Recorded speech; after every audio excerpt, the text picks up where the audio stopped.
Cette semaine, tout va se jouer dans le signe de la Balance. Mais avant de vous dévoiler la position des planètes rapides, je vais vous parler de la Lune. La Lune est l'unique satellite naturel permanent de la planète Terre.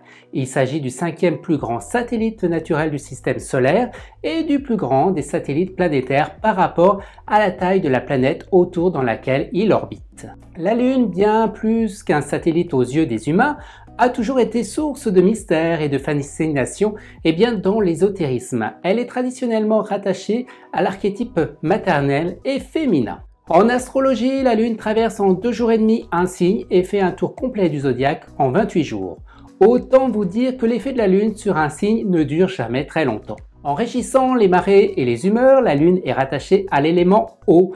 L'eau, c'est le berceau de l'inconscient, le passé, l'enfance, la famille, les émotions, les non-dits, les mystères, les secrets et parfois les mensonges. Vue de la Terre, la Lune peut apparaître sur différentes manières. En ce lundi, nous avons affaire à une pleine Lune qui se réalise dans le signe des Poissons. Et lorsqu'elle est en Poisson, cette Lune nous rend plus sensibles, plus émotifs, elle peut créer des sauts d'humeur. En ce lundi, il n'est pas conseillé de prendre de grandes décisions.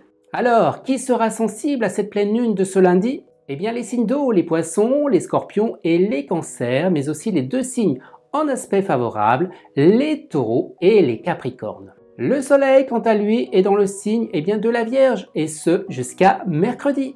Le soleil en Vierge apporte plus de discipline, plus de rigueur, il va apporter un marque d'intérêt à notre quotidien, le souci du détail et de l'efficacité. On dispose d'un esprit plus analytique, pragmatique et pratique. Alors, à qui va profiter ce soleil jusqu'à mercredi? Nos signes de terre, les Vierges, les taureaux, le capricorne, mais aussi aux aspects favorables, les cancers et les scorpions. Dès jeudi, le soleil fera son entrée dans le signe de la Balance et viendra rejoindre 2 autres planètes, Mars et Mercure. Au passage, on n'oublie pas de souhaiter un joyeux anniversaire à nos balances durant ce mois. Lorsque le soleil est en Balance, l'accent est avant tout mis sur nos rapports avec les autres. Vous chercherez à apporter le bien autour de vous. Accompagné de Mercure, les actes sont plus réfléchis. Mars, quant à lui, apporte plus de pondération dans les rapports avec les autres. Alors, à qui profitera le Soleil, Mercure et Mars? Nos signes d'air, Balance, Gémeaux et Verseau, mais aussi à nos 2 signes en aspect favorable, les Sagittaires et les Lions.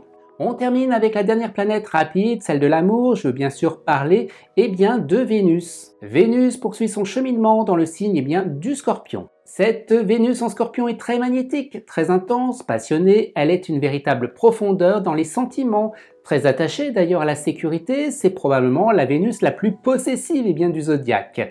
Son amour est très puissant, il se dégage d'elle d'une certaine soif de domination affective. Vénus est très sensuelle et sexuelle dans son comportement. Alors, à qui profitera Vénus cette semaine? Nos signes d'eau qui sont les scorpions, les poissons et le cancer, mais aussi à nos 2 signes qui sont en aspect favorable, le capricorne et la vierge. Voilà, on a fait un petit tour des différentes planètes les plus importantes de cette semaine. Alors avant de vous quitter, voici mon top 3 des signes de cette semaine.